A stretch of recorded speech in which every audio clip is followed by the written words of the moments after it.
ಒಂದು ಸಲ must try recipe ಇದು. ಒಂದು ಸಲ ಏನಾದರೂ ಮನೇಲಿ ಟ್ರೈ ಮಾಡಬೇಕು. ಮಸ್ಟ್ ಟ್ರೈ ರೆಸಿಪಿ 100% ಹೇಳ್ತೀನಿ. ಪ್ರತಿಯೊಬ್ಬರಿಗೂ ಯಾರ್ಯಾರು ಸ್ಪೈಸ್ ಇಷ್ಟ ಆಗುತ್ತೋ ಅವ್ರಿಗೆ ಇದು ಇಷ್ಟ ಆಗೇ ಆಗುತ್ತೆ. Completely different. ಜಿಮ್ಗೂ ತಿನ್ಬೋದು ಹೀಟಾಗಿ ಇದನ್ನು ಮಾಡ್ಕೊಂತು ಅಂತ ಹೇಳಿದ್ರೆ. ಒಂದೆರಡು ಚಪಾತಿ ಚಿಕನ್ ತಿನ್ನಬೇಕು ಅಂತ ಹೇಳಿದಾಗ ಆರಾಮಾಗಿ ತಿನ್ಬೋದು. Welcome back to my channel moms diary. ಇವತ್ತು ನಾವು ಚೆಟ್ಟಿನಾಡು ಚಿಕನ್ ಮಾಡೋಣ. ಹೆಂಗೆ ಮಾಡೋಣ ಅಂತ ನೋಡೋಣ. ಹೆಂಗೆ ಮಾಡೋದು ಅಂತ ನೋಡೋಣ. ಏನೆಲ್ಲ ಮಸಾಲ ಬೇಕು ಅದನ್ನು ಫಸ್ಟು ಹುರ್ಕೊಳ್ಳೋಣ. ಸ್ಟವ್ ಹೊತ್ತಿಸ್ಕೊಂಡು ಇದಕ್ಕೆ ಕಮ್ಮಿ ಕಾವಲೆ ಹುರ್ಕೊಳ್ಳಿ, ಜಾಸ್ತಿ ಕಾವಲಿ ಬೇಡ. ಇದಕ್ಕೆ ಸ್ವಲ್ಪ ಇದು ಮಸಾಲೆ ಹುರ್ಕೊಳ್ಳೋದಕ್ಕೋಸ್ಕರ ಒಂದು ಸ್ವಲ್ಪ ಎಣ್ಣೆ ಅಷ್ಟೆ.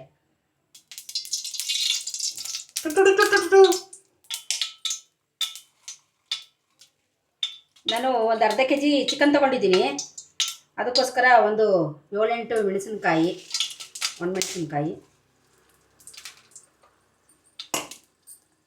ಅದಕ್ಕೆ 1-2 ಟೀ ಸ್ಪೂನಷ್ಟು ಧನಿಯಾ, ಒಂದು ಲವಂಗದ ಎಲೆ, 1.5 ಸ್ಪೂನಷ್ಟು ಇದು ಕಡಲೆಬೇಳೆ ತೊಗೊಂಡಿದ್ದೀನಿ. ಇದು ಕಲ್ಲುವ ನೋಡಿ, ಇಷ್ಟೇ ಸಾಕು. ಒಂದು ಅರ್ಧ kg ಅಲ್ವಾ, ಅದಕ್ಕೆ ಅಷ್ಟೇ ಸಾಕು. ಒಂದು ಅರ್ಧ ಸ್ಪೂನಷ್ಟು ಜೀರಿಗೆ, ಅರ್ಧ ಸ್ಪೂನಷ್ಟು ಮೆಣಸು, ಇದು ಅರ್ಧ ಸ್ಪೂನಷ್ಟು ಸೋಂಬು ನೋಡಿ. ಈ ಥರದಲ್ಲಿ ಒಂದು 3 ಚಕ್ಕೆ ಸಾಕು ನೋಡಿ. ಇಷ್ಟು ಚಕ್ಕೆ. ಇದು 1 ಏಲಕ್ಕಿ, ಇದು 2 ಮರಾಠಿ ಮೊಗ್ಗು, ಆಮೇಲೆ ಇದು ಅನಾನಸ್ ಹೂವು ನೋಡಿ. ಇಷ್ಟೇ ತೊಗೊಂಡಿದ್ದೀನಿ ಸಾಕು. ಇದು ಫ್ಲೇವರ್ ಜಾಸ್ತಿ ಬಂದ್ಬಿಡುತ್ತೆ. ಮತ್ತು ಒಂದು 4 ಲವಂಗ. ಅದನ್ನು ಕಮ್ಮಿ ಕಾವಲೆ ನೋಡಿ ಹುರ್ಕೊಳ್ಳೋಣ. 1-2 ಮಾತ್ರ ಹಂಗೆ ಇದಾಗ್ಬಿಟ್ಟು ಎಣ್ಣೆನಲ್ಲಿ ಹಾಕಿರೋದು, ಏನಾಗಲ್ಲ.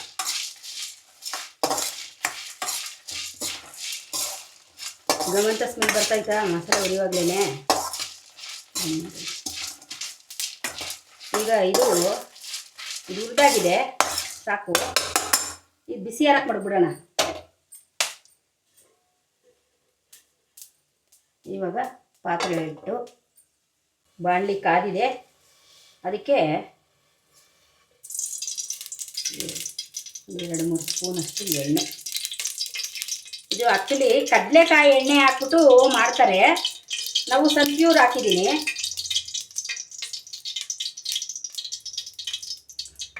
ಇದು ರಾಜ ಈರುಳ್ಳಿ, ಸಾಂಬಾರು ಈರುಳ್ಳಿ ಇದೆಯಲ್ಲ, ಅದು ಸಣ್ಣ ಈರುಳ್ಳಿ, ಅದನ್ನು ಹಾಕ್ಬಿಡೋಣ.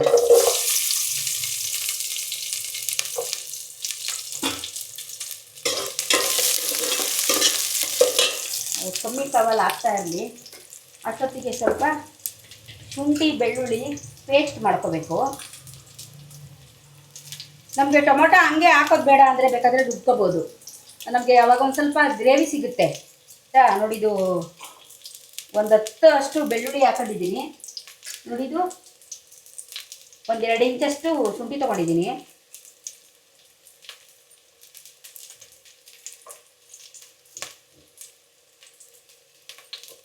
ನಾವೇನು ಮಾಡೋಣ ಅಂದರೆ, ಈಗ ಟೊಮೊಟೊ ಇದೆಯಲ್ಲ ಅದನ್ನು ರುಬ್ಬಕ್ಕೆ ಹಾಕೋಬಿಡೋಣ. ಆಗ ಸಿಪ್ಪೆ ಸಿಗಲ್ಲ, ಮತ್ತು ಹಂಗೆ ಟೊಮೊಟೊ ಸಿಗಲ್ಲ. ಅದು ಗ್ರೇವಿ ಚೆನ್ನಾಗಿ ಬಂದ್ಬಿಡುತ್ತೆ. ಅದಕ್ಕೆ ಇದನ್ನ ಹಾಕಿ ರುಬ್ಬಿಬಿಡೋಣ. ಫಸ್ಟ್ ಈರುಳ್ಳಿ ಹಾಕಿದ್ದೀನಲ್ಲ, ಇದಕ್ಕೆ ನೋಡಿ ಈ ಥರ ಬ್ರೌನ್ ಆಗ್ತಾ ಇದೆ. ಲೈಟಾಗಿ ಆಗ್ತಾ ಇರಲಿ. ಅದಕ್ಕೆ 2 ಲವಂಗದ ಎಲೆ, 2 ಮರಾಠಿ ಮೊಗ್ಗು, ಒಂದು 4 ಲವಂಗ, 4 ಈ ಚಕ್ಕೆ ಒಂದು ನೋಡಿ ಈ ಥರ ಚಿಕ್ಕದಾಗಿರೋದೇ ಒಂದು 4 ತುಂಡು ಹಾಕಿದ್ದೀನಿ. ಇದಕ್ಕೆ ಮೇಯ್ನು ಒಂದು 4 ಒಣಮೆಣಸಿನಕಾಯಿನ ಈ ಥರ ಬೀಜ ಎಲ್ಲ ತೆಗೆದುಬಿಟ್ಟು ತುಂಡು ಮಾಡಿದ್ದೀನಿ. ಈ ಥರ ಇದನ್ನು ಹಾಕ್ಬೇಕು ಇದಕ್ಕೆ.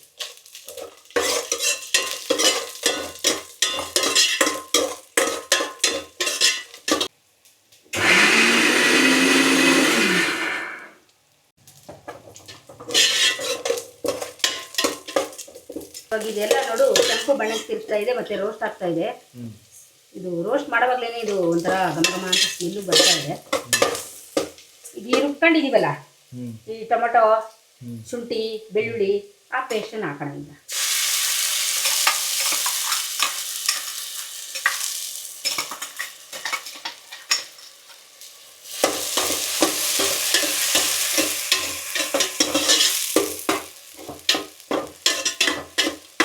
ಈಗ ಸ್ಮೆಲ್ ಚೆನ್ನಾಗಿ ಬರ್ತಾ ಇದೆ. ಇನ್ನು ಈ ಮಸಾಲೆ ಪುಡಿ ಹಾಕಿದಾಗ ಇನ್ನೂ ಚೆನ್ನಾಗಿ ಬರುತ್ತೆ.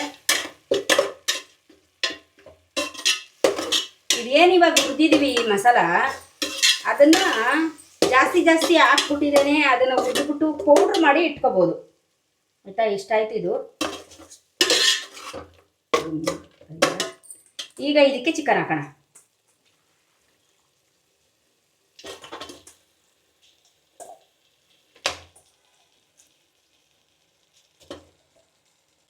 ಚಿಕನ್ ಹಾಕ್ಬಿಟ್ಟು ಸ್ವಲ್ಪ ಅರಿಶಿನ.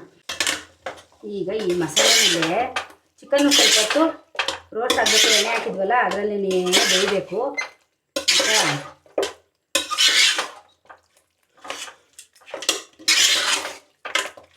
ಈಗ ಒಂದು ಸ್ವಲ್ಪ ಕಾವು ಜಾಸ್ತಿ ಮಾಡೋಣ. ಉಪ್ಪು ಇದೆ. ಇವಾಗಲೇ ಉಪ್ಪು ಹಾಕೋಣ. ನೀವು ಎಷ್ಟು ಮಾಡ್ತೀರಾ ಹಂಗೆ ಅದಕ್ಕೆ ರುಚಿಗೆ ತಕ್ಕಂತೆ ಹಾಕಿ. ನಿಲ್ಲುವುದು ಫ್ಲೇವರ್ ಬರ್ತಾ.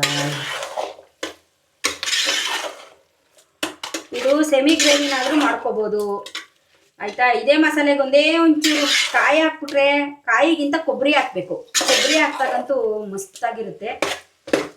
ನಾನು ಕೊಬ್ಬರಿ ಹಾಕಿ ಮಾಡ್ತಾಯಿದ್ದೆ. ಇವತ್ತು ನಿಮಗೆ ಸೆಮಿ ಗ್ರೇವಿ ತೋರಿಸ್ತಾ ಇದ್ದೀನಿ. ಇವಾಗಿದು ಮಸಾಲ ಎಲ್ಲ ತಣ್ಣಗಾಗಿದೆ. ಪೌಡ್ರ್ ಮಾಡ್ಕೊಬೇಕು.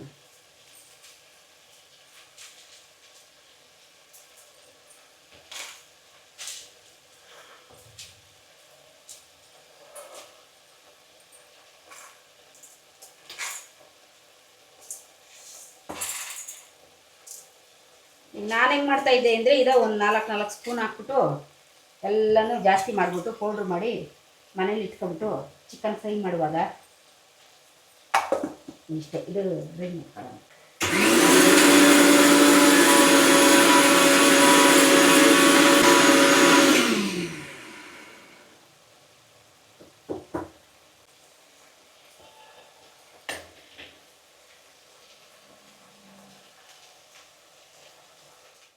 ನೋಡು, ಇದರಲ್ಲಿರೋ ನೀರು ಬಿಟ್ಕೊಂಡು ಇದು ಈ ಮಸಾಲೆ ಮೇಲೆ ಬೇಯ್ತಾ ಇದೆ.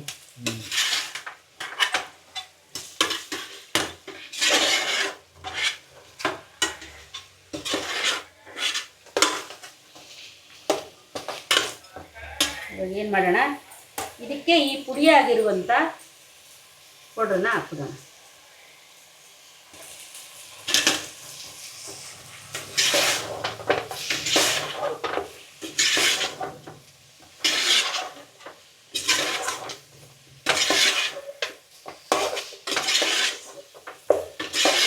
ಇದು ಒಂದು ಸ್ವಲ್ಪ ಗ್ರೇವಿ ಬೇಕಲ್ವ ನಮಗೆ, ಅದಕ್ಕೆ ಏನು ಮಾಡೋಣ ಅಂದರೆ ಇವಾಗ ಒಂದು ಸ್ವಲ್ಪ ನೀರು ಹಾಕೋಣ ಇದಕ್ಕೆ.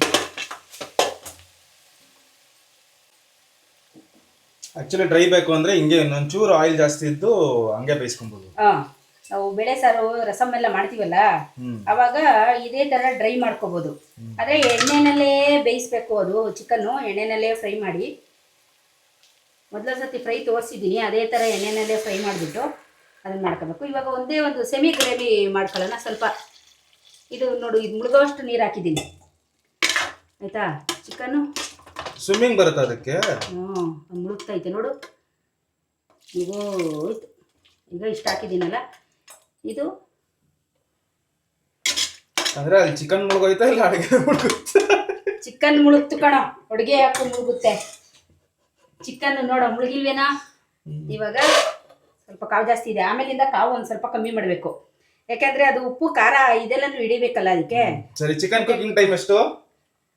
ಅದು 12 ನಿಮಿಷ. ಕರೆಕ್ಟ್, 12 ನಿಮಿಷ. ಕಮ್ಮಿ ಕಾವು ಮಾಡಿದಾಗ ಅದು ಆಕ್ಚುಲಿ ಅಲ್ಲಿ ಬರೀ ಚಿಕನ್ ಬ್ರೆಸ್ಟ್ ಅಥವಾ ಇದಿಲ್ಲ, ಮಲ್ಟಿಪಲ್ ಪೀಸಸ್ ಇದೆ. ಅಂದ್ರೆ ಕಾಲು, ಬ್ರೆಸ್ಟ್ ಎಲ್ಲ ಇದೆ. ಸೊ ಅಪ್ರಾಕ್ಸಿಮೇಟ್ಲಿ 14 to 15 ಮಿನಿಟ್ಸ್ ಪರವಾಗಿಲ್ಲ. ಒಳಗಡೆ ಇರೋ ಬೋನ್ಸ್ ಎಲ್ಲ ಬೇಯಬೇಕು. 15 ಗಿಂತ ಜಾಸ್ತಿ ಆಯ್ತು ಅಂದ್ರೆ ಓವರ್ ಕುಕ್ ಆಗುತ್ತೆ. ಕೈಂಡ್ ಆಫ್ 13 ಇಂದ 15 ಒಳಗಡೆ ಇಟ್ಕೊಬೇಕು. ಇದು ನೋಡು, ಇದು ಆಲ್ರೆಡಿ ಒಂದು 5 ಮಿನಿಟ್ಸ್ ಕುಕ್ ಆಗಿದೆ. ಇನ್ನೊಂದು 7 ಮಿನಿಟ್ಸ್ ಆದ್ರೆ ಸಾಕು. 7-8 ಮಿನಿಟ್ಸ್ ಆದ್ರೆ ಸಾಕು. ಕುದಿತಾ ಇರೋದು. ಮತ್ತೆ ಆ ಎಣ್ಣೆ ಎಲ್ಲ ನೋಡಿ ಯಾವ ತರ ಹಿಂಗೆ ತೇಲ್ತಾ ಇದೆ, ಒಂಥರ ಕಲರ್ಫುಲ್ ಆಗಿ ಚೆನ್ನಾಗಿ ಕಾಣಿಸ್ತೈತೆ ಅಲ್ವಾ. ಚಿಕನ್ನೇ ಎಣ್ಣೆ ಹೊಡಿತಾ ಐತೆ. ಏನ್ ಮಾಡ್ಲಿ? ಚಪಾತಿ ಮಾಡ್ಲಾ, ಅನ್ನ ಮಾಡ್ಲಾ, ಪೂರಿ ಮಾಡ್ಲಾ, ಯಾವ್ದು ಬೇಕಾದ್ರೆ ಮಾಡೋದು. ದೋಸೆ ಮಾಡಿ ತಿನ್ಬೋದು. ದೋಸೆ, ಇಡ್ಲಿ, ಪೂರಿ, ಚಪಾತಿ, ಗೀ ರೈಸು ಅದಕ್ಕೆಲ್ಲನೂ ಇದು ಗಟ್ಟಿಯಾಗಿ ಮಾಡ್ಕೊಂಡಾಗ ನೀವು ಗ್ರೇವಿ ಇಲ್ದೇನೆ ಫ್ರೈ ಮಾಡ್ಕೊತೀರಲ್ಲ ಆವಾಗ ಮಸ್ತಾಗಿರುತ್ತೆ. ಈಗ ನಿನಗೆ ನಾನೇನು ಮಾಡ್ಕೊಡ್ಲಿ ಅಂತ ಹೇಳು. ನನಗೆ ರೈಸೇ ಮಾಡು. ಆಯ್ತು, ರೈಸ್ ಮಾಡ್ತೀನಿ. ಇವಾಗ ಇದು ಬೆಂದ ನಂತರ ಟಿನ್ ಟಿನ್ ಟಿನ್ ಅಂತ ನೋಡೋಣ. ಅಲ್ಲ, ಒಂದ್ ಸ್ವಲ್ಪ ಈಗ ನೋಡು ಕುದೀತಾ ಇದೆ. ಈ ಕುದೀತಾ ಇದೆಯಲ್ಲ, ಒಂದ್ ಸ್ವಲ್ಪ ಫ್ಲೇಮ್ ಕಮ್ಮಿ ಮಾಡೋಣ. ಆ ಮಸಾಲೆ ಎಲ್ಲ ಹಿಡಿಬೇಕು, ಅದು ಚೆನ್ನಾಗಿ ಕುಕ್ ಆಗ್ಲಿ. ಅದಕ್ಕೆ ಸ್ವಲ್ಪ ಸ್ಲೋ ಕುಕಿಂಗ್ ಆಗಿ, ಸ್ವಲ್ಪ ಸ್ಲೋ ಕುಕಿಂಗು. ಆಮೇಲೆ ನೀಟಾಗಿ ಬರುತ್ತೆ, ಟೇಸ್ಟ್ ವೈಸ್ ಚೆನ್ನಾಗಿರುತ್ತೆ. ಆ ಚಿಕನ್ಗೆಲ್ಲ ಮಸಾಲ ಖಾರ ಎಲ್ಲ ಹಿಡಿಯುತ್ತಲ್ಲ, ಅವಾಗ ಚೆನ್ನಾಗಿರುತ್ತೆ ಇದು. ಆಕ್ಚುಲಿ ಒಂದು ಪ್ರೋ ಟಿಪ್ ಏನಂತ ಹೇಳಿದ್ರೆ, ಯಾವುದೇ ತರಹದ ಪ್ರೋಟೀನ್ ಆಗಲಿ, ಫಿಶ್ ಆಗಲಿ, ಐದರ್ ಎಗ್ ಆಗಲಿ ಅಥವಾ ಚಿಕನ್ ಆಗಲಿ, ಅದನ್ನ ಸ್ಲೋ ಆಗಿ ಕುಕ್ ಮಾಡಬೇಕು. ಹೈ ಹೀಟಲ್ಲಿ ಕುಕ್ ಮಾಡಬಾರ್ದು. ಹೈ ಹೀಟಲ್ಲಿ ಕುಕ್ ಮಾಡಿದ್ರೆ ಅದರಲ್ಲಿರುವಂತಹ ಪ್ರೋಟೀನ್ ನೇಚರ್ ಸ್ಲೈಟ್ ಆಗಿ ಹಾಳಾಗುತ್ತೆ. ನಮಗೆ ಅದರ ಬಯೋ ಅವೈಲಬಿಲಿಟಿ ಕಡಿಮೆ ಆಗ್ಬಿಡುತ್ತೆ. ಬಯೋ ಅವೈಲಬಿಲಿಟಿ ಅಂತ ಹೇಳ್ತಾರೆ ನನಗೆ ಗೊತ್ತಿಲ್ಲ, ಬಟ್ ಸ್ಟಿಲ್ ನಮ್ಮ ಅದರಲ್ಲಿರುವಂತಹ ಪ್ರೋಟೀನ್ ನೇಚರ್ ಚೇಂಜ್ ಆಗ್ಬಿಡುತ್ತೆ. ನಮಗೆ ಪ್ರೋಟೀನ್ ಡಿಗ್ರೇಡ್ ಆಗುತ್ತೆ ಅಲ್ಲಿ ಅಂತ ಹೇಳ್ತಾರೆ. ಸೊ ಆದಷ್ಟು ಸ್ಲೋ ಕುಕ್ ಮಾಡೋದು ಬೆಟರ್. 5 ನಿಮಿಷ ಲೇಟ್ ಆಗಲಿ ಪರವಾಗಿಲ್ಲ, ಕುಕಿಂಗ್ ಸ್ವಲ್ಪ ಸ್ಲೋ ಆಗಿಲ್ಲ.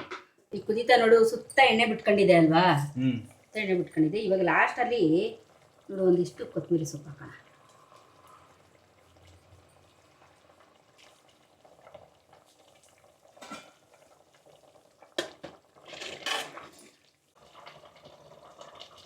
ಎಲ್ಲ ಕುಕ್ಕಾಗಿ ಎಣ್ಣೆ ಎಲ್ಲ ತೇಲಾಡ್ತಿದೆ, ಎಲ್ಲ ಕ್ಲೀನಾಗಿ ಆಗಿದೆ, ನೀಟಾಗಿ ಆಗಿದೆ. ತಿಕ್ಕ ಸೆಮಿ ಗ್ರೇವಿ ಬಂದಿದೆ. ಹಾಂ ನೋಡು, ಗಟ್ಟಿಗೆ ಬಂದಿದೆ ಇದು ಗ್ರೇವಿ. ನಮಗೆ ಬೇಕಂದ್ರೆ ಅದೇ ಆವಾಗಲೇ ಹೇಳ್ದಂಗೆ ಕೊಬ್ಬರಿ ಹಾಕೊಳ್ಳಿ, ಕಾಯಿ ಹಾಕಬೇಡಿ. ಕೊಬ್ಬರಿ ಹಾಕಿದ್ರೆ ಇನ್ನ ಸ್ವಲ್ಪ ವಾಟರ್ ಕನ್ಸಿಸ್ಟೆನ್ಸಿ ತಗೋಬಹುದು. ಮತ್ತೆ ಇನ್ನೊಂದು ಏನು ಅಂದ್ರೆ ಟೇಸ್ಟ್ ವೈಸ್ ತುಂಬಾ ಚೆನ್ನಾಗಿರುತ್ತೆ ಅವಾಗ.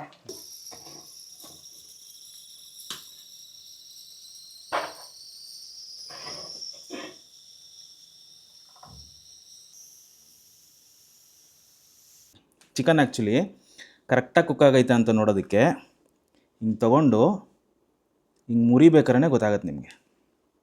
ಓಕೆ, ಸೇಮ್ ಫಿಶಲ್ಲಿ ನೋಡಿದ್ವಲ್ಲ ಅದೇ ಥರ ಲೇಯರ್ಸ್ ಹಿಂಗೆ ಬರಬೇಕು.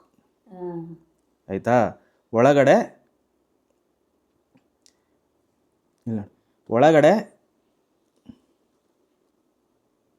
ಹಿಂಗೆ ಜ್ಯೂಸಿನೆಸ್ ರಿಟೈನ್ ಆಗಿರಬೇಕು. ಗೊತ್ತಾಗ್ತಾಯ್ತಾ? ಒಳಗಡೆ ಇನ್ನೂ ಜ್ಯೂಸಿ ಆಗಿರಬೇಕು, ಇಲ್ಲಾಂದರೆ ಎಲ್ಲ ಒಟ್ಟಾಗ್ಬಿಡುತ್ತೆ. ಚಿಕನ್ ಸ್ಟಾಕಲ್ಲಿ ಫ್ಲೇವರ್ ಬರುತ್ತೆ, ಚಿಕನ್ ಒಳಗಡೆ ಫ್ಲೇವರ್ ಇರುತ್ತಲ್ಲ ಅದೆಲ್ಲ ಹೊಟ್ಟೋಗ್ಬಿಡುತ್ತೆ. ಟೇಸ್ಟ್ ಮಾಡೋಣ.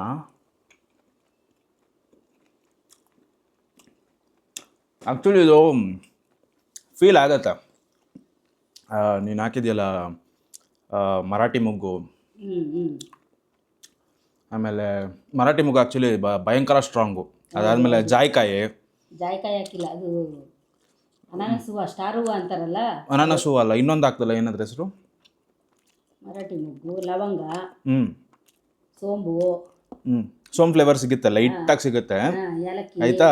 ಇದು ಸ್ಪೈಸಸ್ಸಲ್ಲಿ ಯಾವ್ದು ಹಾಕ್ದೆ? ಏಲಕ್ಕಿ ಮಿಕ್ಸ್ ಆಗಿರೋದು. ಮತ್ತು ಇನ್ನೊಂದು ಸ್ಪೈಸ್ ಯಾವುದು ಹಾಕ್ತಲ್ಲ? ಚಕ್ಕೆ, ಲವಂಗ. ಗೊತ್ತಾಗತ್ತೆ ಇದು ಆ್ಯಕ್ಚುಲಿ ಬರೀ ಚಿಲ್ಲಿ ಪೌಡ್ರ್ ಹಾಕಿ ಮಾಡಿರೋದಲ್ಲ. ಜೀರಿಗೆ, ಮೆಣಸು, ಕಡಲೆಬೇಳೆ ಸ್ವಲ್ಪ, ಆಮೇಲೆ ಕಲ್ಲು ಹೂವು ಸ್ವಲ್ಪ. ಅವೆಲ್ಲ ಫೀಲ್ ಗೊತ್ತಾಗಲ್ಲ, ಅದೆಲ್ಲ ಸುಮ್ಮನೆ ಹಾಕ್ಬೇಕಷ್ಟೇ. ನಾರ್ಮಲ್ ಬರೀ ಖಾರದ ಪುಡಿ ಹಾಕ್ಬಿಟ್ಟು ಮಾಡೋದಕ್ಕೂ, ಸುಮ್ಮನೆ ಗರಂ ಮಸಾಲ ಉದುರಿಸ್ಬಿಟ್ಟು ಮಾಡೋದಕ್ಕೂ, ಇದನ್ನು ಮಾಡಿರೋದಕ್ಕೂ ಭಯಂಕರ ವ್ಯತ್ಯಾಸ ಐತೆ. ಅಂದರೆ ಇದು ಏನೋ ನಾವು ಮನೇಲಿ ಮಾಡೋದಕ್ಕೂ ಇದಕ್ಕೂ ಸಣ್ಣ ಪುಟ್ಟ ಏನೋ ಲೈಟಾಗಿ ಚೇಂಜ್ ಮಾಡ್ತೀವಿ ಅಂತಲ್ಲ, ಕಂಪ್ಲೀಟ್ಲಿ ಡಿಫ್ರೆಂಟು. ಅಥೆಂಟಿಕ್ ಹೆಂಗಿರುತ್ತೆ ಅಂತ ನನಗೆ ಗೊತ್ತಿಲ್ಲ, ಬಟ್ ಚೆಟ್ಟಿನಾಡು ಚಿಕನ್ ನಾನು ತಿಂದಿದ್ದೀನಿ. ಬಟ್ ಇದು ಅದು ಅಥೆಂಟಿಕ್ಕಾಗಿ ಹೆಂಗೆ ಮಾಡ್ತಾರೆ ಅಂತ ಗೊತ್ತಿಲ್ಲ, ಬಟ್ ಸ್ಟಿಲ್ ಇದು ದಿಸ್ ಇಸ್ ಗುಡ್, ಚೆನ್ನಾಗಿದೆ. ಮಾಡಿ ಟ್ರೈ ಮಾಡ್ಬೋದು. ಚಪಾತಿ, ಮುದ್ದೆ, ಇಡ್ಲಿ, ದೋಸೆ, ಪೂರಿ ಯಾವುದಕ್ಕೆ ಬೇಕಾದರೂ ಮಾಡ್ಕೋಬೋದು. ಗಟ್ಟಿ ಗ್ರೇವಿನೂ ಮಾಡ್ಕೋಬೋದು, ಫ್ರೈಯೂ ಮಾಡ್ಕೋಬೋದು. ಇದನ್ನು ಆ್ಯಕ್ಚುಲಿ ಏನಂದರೆ ಫ್ರೈ ಮಾಡ್ಕೊಂಡ್ರೆ ಆಯಿಲ್ ಕಡಿಮೆ ಹಾಕ್ಕೊಂಡು ಜಿಮ್ಗೂ ತಿನ್ಬೋದು. ನಮಗೆ ಮಸಾಲೆ ಬೇಕು, ಹಂಗೆ ತಿನ್ನೋದಕ್ಕಾಗಲ್ಲ. ಜಿಮ್ಮವ್ರು ಆಯಿಲ್ ಕಡಿಮೆ ಹಾಕ್ಕೊಂಡು ಲೈಟಾಗಿ ಇದನ್ನು ಮಾಡ್ಕೊಂತು ಅಂತ ಹೇಳಿದ್ರೆ, 1-2 ಚಪಾತಿ ಚಿಕನ್ ತಿನ್ನಬೇಕು ಅಂತ ಹೇಳಿದಾಗ ಆರಾಮಾಗಿ ತಿನ್ಬೋದು. ಯಾಕಂದರೆ ಇದರಲ್ಲಿ ಜಾಸ್ತಿ ಆಯಿಲ್ ಯೂಸ್ ಮಾಡಲ್ಲ. ಹೌದು ಹೌದು. ಮೀಡಿಯಮ್ ಆಯಿಲ್, ಹ್ಮ್ ಮೀಡಿಯಮ್ ಗ್ರೇವಿ, ಹ್ಮ್ ಬೆಸ್ಟ್ ರೆಸಿಪಿ. ಒಳ್ಳೆ ಖಾರ, ಅಂದರೆ ನಮಗೆ ಬೇಕಾಗಿರುವಷ್ಟು ಐತೆ. ಹ್ಮ್ ಸೊ ಆಸಮ್, ಟ್ರೈ ಮಾಡ್ಬೋದು. ನೆಕ್ಸ್ಟ್ ಯಾವ್ದಾದ್ರು ರೆಸಿಪೀಸ್ ಬೇಕು ಅಂತ ಹೇಳಿದ್ರೆ ಕಮೆಂಟಲ್ಲಿ ತಿಳಿಸಿ. ವಿಡಿಯೋ ನಿನ್ನ ಚಾನಲ್ ತಾನೆ, ನೀನು ಹೇಳು ಸಬ್ಸ್ಕ್ರೈಬ್ ಮಾಡ್ಕೊಳ್ಳಿ ಅಂತ. ಇದನ್ನ ಇಷ್ಟ ಆಗಿದ್ರೆ ಮಾಡಿಬಿಟ್ಟು ತಿಂದುಬಿಟ್ಟು ಟೇಸ್ಟ್ ನೋಡಿಬಿಟ್ಟು ನನಗೆ ಕಮೆಂಟ್ ಮಾಡಿ. ನನ್ನ ಚಾನಲ್ನ ಸಬ್ಸ್ಕ್ರೈಬ್ ಮಾಡ್ಕೊಳ್ಳಿ. ಮತ್ತು ಎಲ್ಲರಿಗೂ ನಿಮ್ಮ ಫ್ರೆಂಡ್ಸ್ಗಳಿಗೆ ಶೇರ್ ಮಾಡಿ. ಈ ಥರ ಒಂದು ಅಡುಗೆನ ಮಾಡಿ ತಿಂದು ನೋಡಿ ಟೇಸ್ಟ್ ನೋಡಿಬಿಟ್ಟು ನನಗೂ ಕಮೆಂಟ್ ಮಾಡಲಿ. ಮತ್ತು ಮುಂದೆ ಯಾವುದಾದ್ರೂ ಮಾಡಬೇಕು ಅನ್ನೋವಾಗ ನೀವು ಹೇಳುವಂಥದ್ದನ್ನೆಲ್ಲ ಮಾಡುವಂಥ ಪ್ರಯತ್ನ ಮಾಡ್ತೀನಿ. ಚೆನ್ನಾಗೈತೆ ಒಟ್ಟಿನಲ್ಲಿ ಮಾಡ್ಬೋದು. ಬರೀ ಡ್ರೈ ಫ್ರೈ ಆದರೆ ಇನ್ನೂ ಚೆನ್ನಾಗಿರುತ್ತೆ ಅನಿಸುತ್ತೆ. ಒಂದಿನ ಮಾಡೋಣ. Dry fry different category. ಹಾಂ ಓಕೆ, ಚೆಟ್ಟಿನಾಡಲ್ಲಿ ಬೇರೆ ಬೇರೆ ರೆಸಿಪೀಸ್ ಐತೆ. ಅಂದರೆ ಆಲ್ಮೋಸ್ಟ್ ಇದೇ ಮಸಾಲಲ್ಲಿ ಬೇರೆ ಬೇರೆ ಥರ ಐತೆ. ಬಟ್ ನಾನು ಹೇಳ್ತಾ ಇರೋದೇನೆಂದರೆ, ಒಂದು ಸಲ ಮಸ್ಟ್ ಟ್ರೈ ರೆಸಿಪಿ ಇದು. ಒಂದು ಸಲನಾದರೂ ಮನೇಲಿ ಟ್ರೈ ಮಾಡಬೇಕು. Must try recipe. 100% ಹೇಳ್ತೀನಿ. ಪ್ರತಿಯೊಬ್ಬರಿಗೂ ಯಾರ್ಯಾರು ಸ್ಪೈಸ್ ಇಷ್ಟ ಆಗುತ್ತೋ ಅವ್ರಿಗೆ ಇದು ಇಷ್ಟ ಆಗೇ ಆಗುತ್ತೆ. ಖಾರ ಬಾಯಿಗೆ ಈ ಒಡಿಯೋ ಲೆವೆಲ್ಗೆಲ್ಲ ಇಲ್ಲ. ಎಷ್ಟು ಬೇಕು ಖಾರ ಐತೆ, ಎಷ್ಟು ಬೇಕು ಫ್ಲೇವರ್ಫುಲ್ ಆಗೈತೆ. ಚಿಕನ್ ಆಬ್ವಿಯಸ್ಲಿ ಕರೆಕ್ಟಾಗಿ ಕುಕ್ ಆಗೈತೆ. ಚಿಕನ್ ಕುಕಿಂಗ್ ಟೈಮ್ ನೋಡಿಕೊಂಡು ಪ್ರಾಪರಾಗಿ ಕುಕ್ ಮಾಡ್ಕೊಂತು ಅಂದರೆ ಬೆಟರು. ಓಕೆ, ಪರವಾಗಿಲ್ಲ. ನನ್ನ ಮಗ ಒಪ್ಕೊಂಡವನೇ ಹಂಗಂತ ಹೇಳಿದ್ಮೇಲೆ ಚೆನ್ನಾಗೈತೆ ಅಂತಾನೆ ಅರ್ಥ. ಇಲ್ದವ್ರು ಇವನು ಒಪ್ಪೋದೇ ಇಲ್ಲ. ಯಾವ್ದು ಮಾಡಿದ್ರು ಚೆನ್ನಾಗಿಲ್ಲ ಅಂತ ಹೇಳ್ತಿರ್ತಾನೆ. ಆದರೆ ಇವನು ಒಪ್ಕೊಂಡಿದ್ದಾನೆ. ನಂಗಂತೂ ಬೆಲೆ ಖುಷಿ ಆಯಿತು. ಓಕೆ, ನಾವಿವಾಗ ಬ್ಯಾಟಿಂಗಿಗೆ ಹೋಗ್ತೀವಿ. ನೀವು ವಿಡಿಯೋಗೆ ಲೈಕ್ ಕೊಡ್ಬಿಟ್ಟು ಮನೆಗೆ ಹೋಗಿ. ನೀವು ಮನೇಲಿ ಮಾಡ್ತೀನಿ ನೋಡ್ಬಿಟ್ಟು ನಮ್ಗೆ ಹೇಳಿ. ಓಕೆ, ಬಾಯ್ ಬಾಯ್. ಸಿಗುವ. ಬಾಯ್.